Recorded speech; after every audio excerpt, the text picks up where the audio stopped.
bahasa yang diharapkan, bukan bahasa yang dipertimbangkan. Oh, kita semua sama, bukan darjat, bukan rupa. Bismillahirrahmanirrahim. Assalamualaikum warahmatullahi wabarakatuh. Alhamdulillah. Pertamanya kita bersyukur kepada Allah kerana dengan rahmatnya, kasih sayangnya, anugerah Islam yang Allah berikan kepada kita, hidayah. Semoga kita mati dalam keadaan dirahmati dan diredai oleh Allah Subhanahu Wa Taala. Alhamdulillah, bersama dengan Dr. HD dalam tangisan mu'alaf, satu tangisan kesyukuran. Bukan kesedihan sebenarnya. Tangisan mu'alaf adalah merupakan tangisan kita bersyukur kepada Allah kerana telah dianugerahkan keimanan, ketakwaan, keislaman.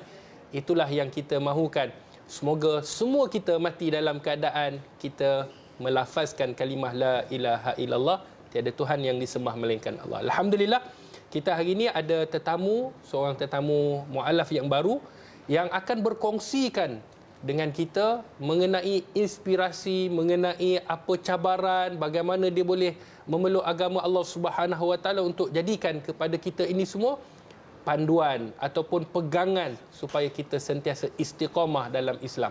Dan insya-Allah Ustaz juga akan membawa sebuah kisah seorang sahabat Nabi sallallahu alaihi wasallam yang sangat hebat, iaitu seorang sahabat Zubair bin Awam. InsyaAllah dia adalah seorang sahabat yang dijamin syurga oleh baginda Nabi sallallahu alaihi wasallam. Dan ada kisah menarik yang kita akan kongsikan sebentar saja lagi. Tapi sebelum daripada itu, sama-sama kita lihat teaser yang telah disediakan untuk kita mengetahui kisah yang kita akan ceritakan.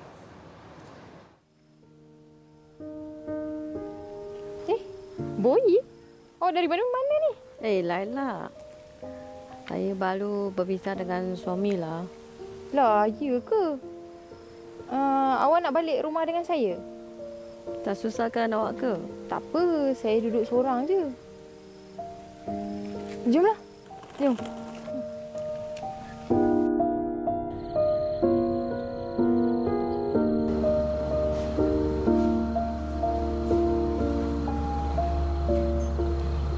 Awak ni okey ke tak? Saya tengok awak murung saja. Saya okey. Esok awak nak tak kerja? Sebab tengah ada kekosongan sekarang ni. Jomlah. Saya risau tengok awak seorang-seorang macam ni. Okeylah.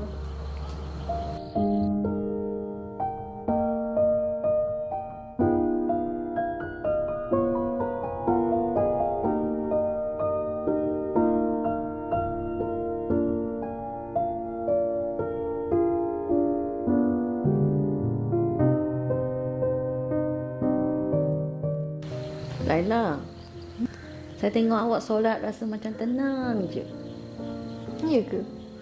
Tak apa. Macam ni esok saya bawa awak ke satu tempat ni. Mesti awak lebih tenang. Ha? Pergi mana? Nanti awak tahulah.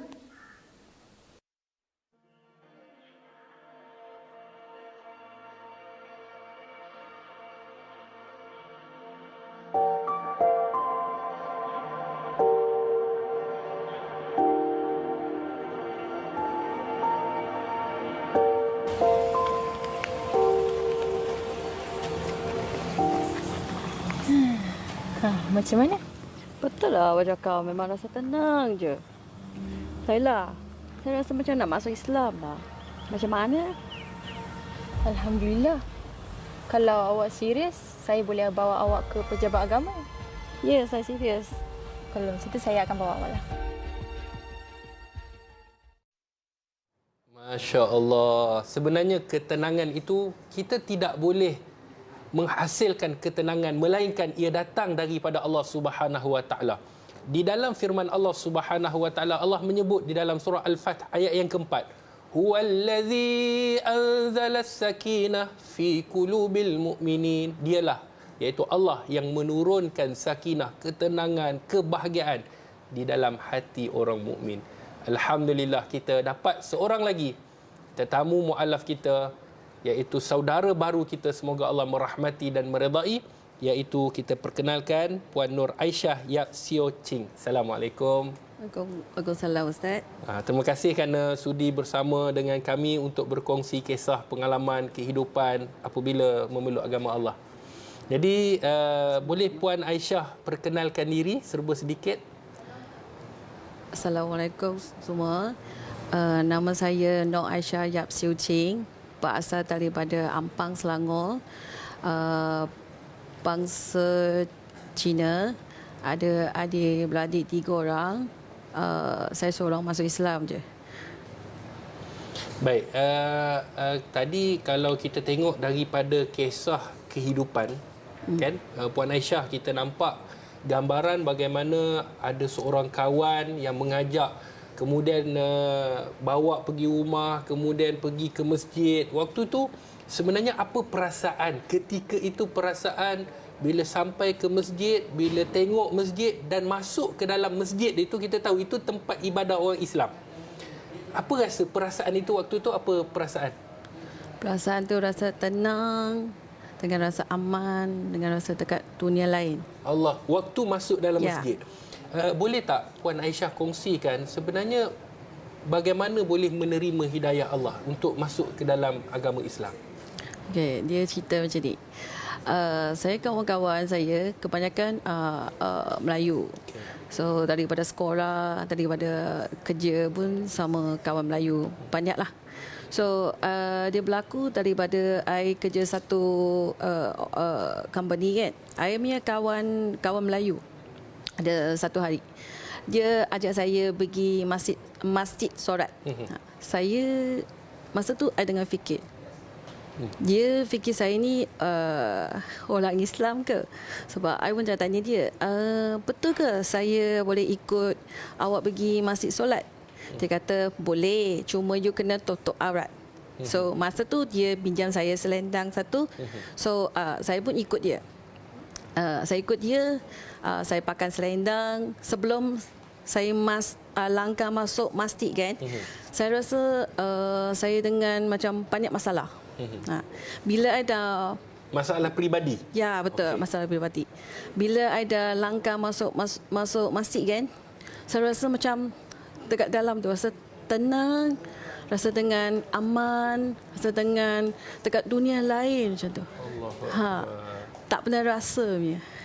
Maknanya bila masuk masjid itu nampak satu gambaran. Waktu tu kawan tu solat lah. Dia tengah solat. Lepas tu waktu tu Puan Aisyah buat apa? Tengok orang solat. Saya tengok. Lepas tu I dengar dia orang solat macam cara macam mana. Masa tu saya rasa macam saya pun nak ikut jugalah macam tu. Jadi waktu itulah terdetik nak memeluk agama Islam. Ya. Jadi Puan Aisyah, sahabat-sahabat penonton, itu rahmat Allah. Kerana itu kalau sekiranya kita ada kawan, kadang-kadang kita rasa malu nak ajak, kita rasa malu nak bercakap tentang Islam, kita malu nak memaparkan akhlak Islam. Jadi kalau kita lihat daripada kisah Puan Aisyah, sebenarnya kerahmatan, kasih sayang Allah ni akan datang dalam pelbagai sudut. Yang penting usaha kita dalam keadaan untuk kita berdakwah. Bila tadi Puan Aisyah sebut, Puan Aisyah ikut, macam penonton pun ada sebut kat sini, dia kata Alhamdulillah dapat kawan yang betul. Sekiranya dapat kawan yang salah, mungkin kita juga tak dapat kebenaran itu. Tapi kerana kawan itu solat, kawan itu memang pergi ke masjid, jadi hidayah Allah tu kita dapat.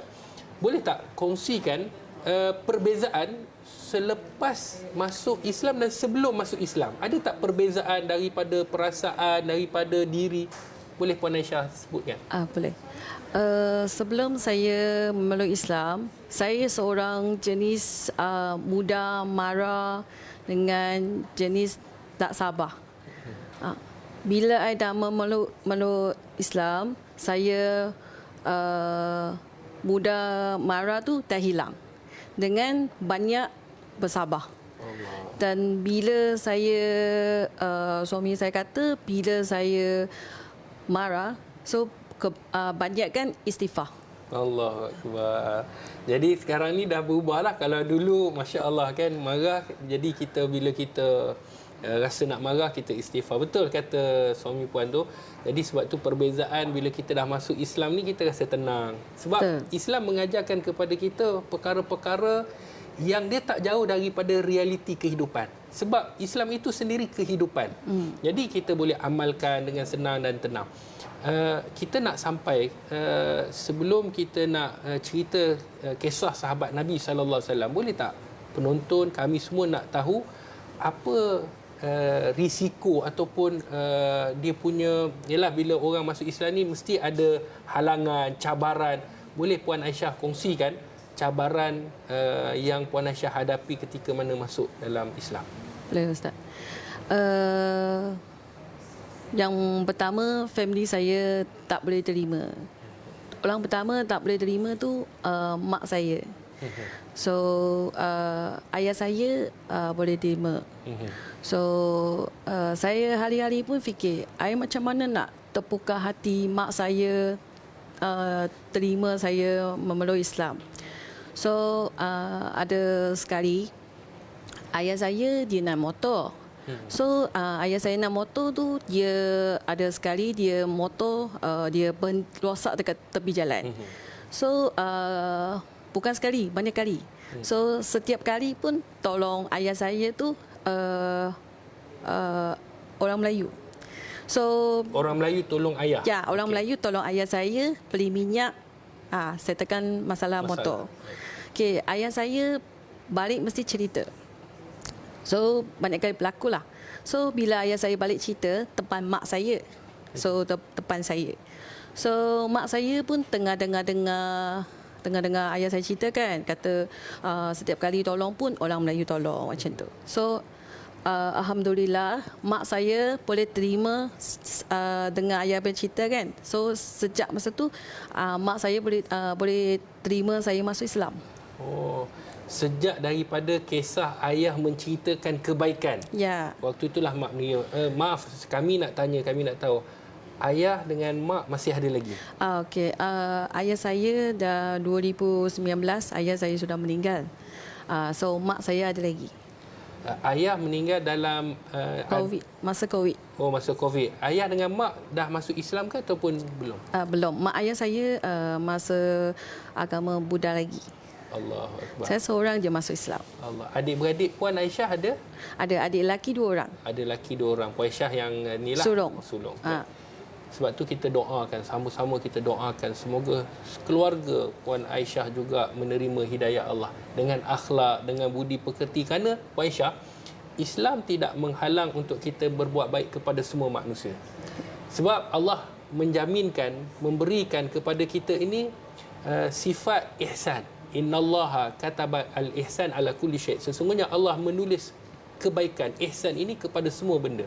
Jadi teruskan berbakti, teruskan berusaha. Moga-moga Allah menerima apa yang kita usahakan, apa yang kita lakukan. Seperti mana kawan Puan Aisyah sendiri mengajak Puan Aisyah dan Allah berikan ruang untuk mendapat hidayah, begitu juga keluarga insya-Allah.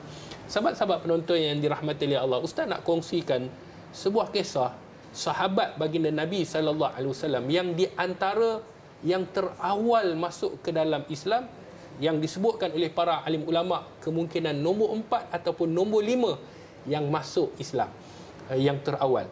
Dan di antara sahabat yang dijamin syurga oleh baginda Nabi SAW ada 10 orang yang Nabi jamin dia masuk syurga.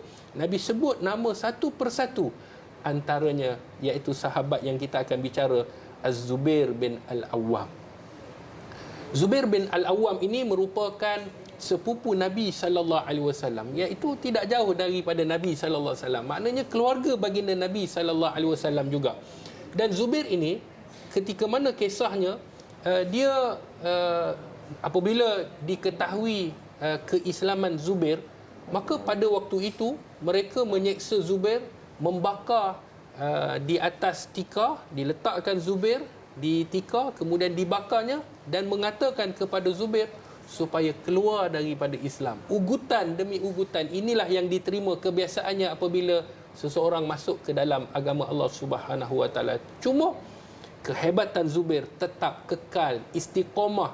Apabila telah melafazkan kalimah syahadah, maka mereka akan terus biarlah mati dalam keadaan apa sekalipun, janganlah kita mati dalam menyekutukan Allah Subhanahu Wa Taala. Itulah Zubair.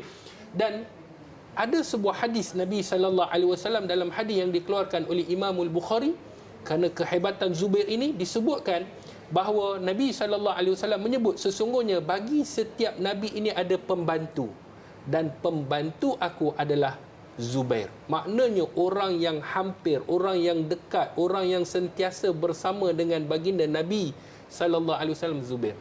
Dan Zubair ini digambarkan kepada kita seperti mana di dalam hadis Nabi sallallahu alaihi wasallam, seorang yang tinggi. Apabila dia naik atas kuda, kakinya boleh sampai ke tanah. Maknanya tinggi orangnya. Dan bukan itu saja, kehebatan Zubair ini disebutkan dalam kisah pada satu hari apabila tersebarnya berita, Zubair dengar bahawa Nabi sallallahu alaihi wasallam ditangkap. Nabi ditangkap, kemudian Nabi hendak dibunuh. Pada waktu itu umur Zubair umur 12 tahun. Lebih kurang 12-13 tahun. Zubair mengeluarkan pedang, membawa pedang, mencari siapakah orang yang membunuh Nabi sallallahu alaihi wasallam dan mencari Nabi sallallahu alaihi wasallam. Dan disebutkan di dalam hadis yang dikeluarkan oleh Imam At-Tabarani, maka orang yang pertama mengunus pedang ataupun menghulurkan pedang di jalan Allah adalah Zubair bin Al-Awwam. Waktu itu orang-orang Quraisy melihat bagaimana seorang kanak-kanak umur 12 tahun, 13 tahun keluar bersama dengan pedang untuk mencari siapa yang telah membunuh Nabi sallallahu alaihi wasallam. Pada waktu itu Zubair berjumpa dengan Nabi sallallahu alaihi wasallam. Betapa gembiranya Zubair bahawa Nabi rupanya selamat. Dan Nabi bertanya kepada Zubair, "Wahai Zubair, apa yang kamu lakukan dengan pedang?" Maka diceritakan kisah bahawa dia mendengar bahawa Nabi telah dibunuh, maka dia nak membunuh dan dia nak mencari orang yang membunuh baginda Nabi SAW. Itulah kasih sayang seorang sahabat kepada baginda Rasulullah sallallahu alaihi wasallam walaupun umurnya 12 tahun. Sahabat-sahabat penonton yang dirahmati oleh Allah Subhanahu Wa Taala, maka apa yang kita dapat dalam kisah Zubair ini? Kita dapati bahawa seorang sahabat yang istiqamah, yang menunjukkan kehebatan, keagungan, kekal dalam agama. Kita doakan semoga sahabat-sahabat kita juga yang mana di luar sana mendapat hidayah Allah Subhanahu Wa Taala, dan kita juga kekal dalam agama Allah Subhanahu Wa Taala seperti mana kekalnya Zubair, walaupun dipaksa, walaupun diminta untuk keluar daripada agama Allah, tetapi Zubair tetap istiqamah di dalam agama Allah. Sahabat-sahabat penonton yang dirahmati Allah, kita nak tanya kepada Puan Aisyah. Kalau tadi kita dah tahu tentang cabaran, kita dah tahu tentang apa yang berlaku ketika mana, apa harapan Puan Aisyah kepada kita semua? Harapan saya mendalami agama Islam dengan bimbing anak-anak jadi yang soleh di dunia akhirat, dengan ikuti program dengan Al-Bayan. Baik, Masya Allah. Saya tadi saya ada yang diberitahu oleh Puan Aisyah juga belajar agama Islam dengan Jaiz. Saya belajar dengan Jaiz, Ustaz Masko. Belajar dengan dia ialah Fardu Ain. Setiap malam Isnin, Rabu, Jumaat. Oh, Isnin, Rabu dan Jumaat. Ya. Okey, saya nak tanya, kami nak tahu sebenarnya penonton-penonton dia nak faham susah ataupun tidak. Yalah, kalau kita belajar daripada kecil kan, kita orang yang Melayu biasanya lah, yang Islam ni kita akan belajar daripada darjah 1, darjah 2, tadika lagi kadang-kadang, sampailah kita dah dewasa, bacaan Quran mudah, kemudian kita nak solat pun mudah. Ada tak kepayahan dalam kita nak dalam Puan contohnya nak membaca, dalam nak menghafal dan nak solat? Boleh kongsi tak sedikit pengalaman tu? Sebenarnya Islam ni mudah je. So nak hafal tu ada cuma kalau saya susah sikit ialah nak hafal Al-Quran. So tapi saya pun tak putus asa, saya tetap belajar dengan saya punya ustaz, dengan Jaiz. Masya Allah, itulah hebatnya apabila kita usaha, insya-Allah ganjaran orang yang tak boleh Al-Quran tetapi dia usaha, kata Nabi, dia dapat 2 ganjaran. Yang pertama, ganjaran kerana dia usaha untuk membaca Al-Quran. Dan ganjaran yang kedua adalah ganjaran dia membaca Al-Quran. Sebab tu kami di Pertubuhan Akademi Al-Bayan, Puan Aisyah dan sahabat-sahabat penonton, kita menyediakan kelas untuk golongan mu'alaf. Sekarang ni kita buat fokuskan kepada anak-anak mu'alaf. Kita ada 3 bahasa. Kita ada bahasa Melayu. Boleh pilih. Kita ada bahasa Mandarin. Kita ada bahasa Tamil. Kenapa? Kerana kita nak memudahkan orang untuk belajar. Jadi kita bagi secara basic bagaimana kita nak belajar. Yang dalam bahasa Melayu ramai anak-anak yang masuk, masya-Allah. Hatta yang orang yang telah Islam pun mereka juga belajar. Jadi insya-Allah kelas untuk dewasa kita akan buka nanti untuk kita ajarkan kepada mereka dalam insya-Allah kita akan fokuskan dalam 3 bahasa juga. Semoga kita dapat orang kata membimbing, memberi penerangan kepada semua sahabat-sahabat di luar sana. Dan kami juga di Pertubuhan Akademi Al-Bayan ingin membina tahfiz dakwah anak-anak mu'alaf. Mungkin Puan Aisyah ada anak kan, kalau di luar sana sahabat-sahabat juga ada anak, mungkin kita nak ajak anak kita tak mampu. Jadi kami sediakan tempat platform untuk diajar ilmu agama Allah Subhanahu Wa Taala supaya mereka keluar menjadi dai mualaf. Mereka boleh bahasa macam Puan Aisyah boleh berbahasa Mandarin. Kita nak hasilkan dai mualaf dalam bahasa Tamil, dalam pelbagai bahasa, pelbagai kaum. Kerana mereka merupakan aset terpenting umat Islam untuk berdakwah di jalan Allah. Dan Nabi SAW bagaimana melahirkan para sahabat yang boleh berdakwah di serata dunia. Dan inilah inspirasi Pertubuhan Akademi Al-Bayan. Kita memerlukan dana sebanyak 10 juta untuk fasa pertama.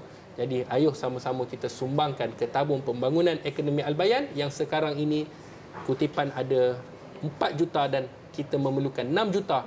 Ayo sama-sama kita membuat saham akhirat. Kita di sana nanti insya-Allah kita akan usaha untuk mengislamkan orang dan pahala ganjaran yang Allah akan berikan sangat besar kepada mereka yang menyumbang, sedekah, berinfak, berwakaf bersama Pertubuhan Akademi Al-Bayan. InsyaAllah, semoga apa yang dikongsikan oleh Puan Aisyah dapat inspirasi kepada kita dan kita bertemu lagi pada minggu hadapan insyaAllah dalam Tangisan Mu'alaf bersama dengan Dr. HD. Seperti biasa, satu agama, pelbagai bangsa. InsyaAllah.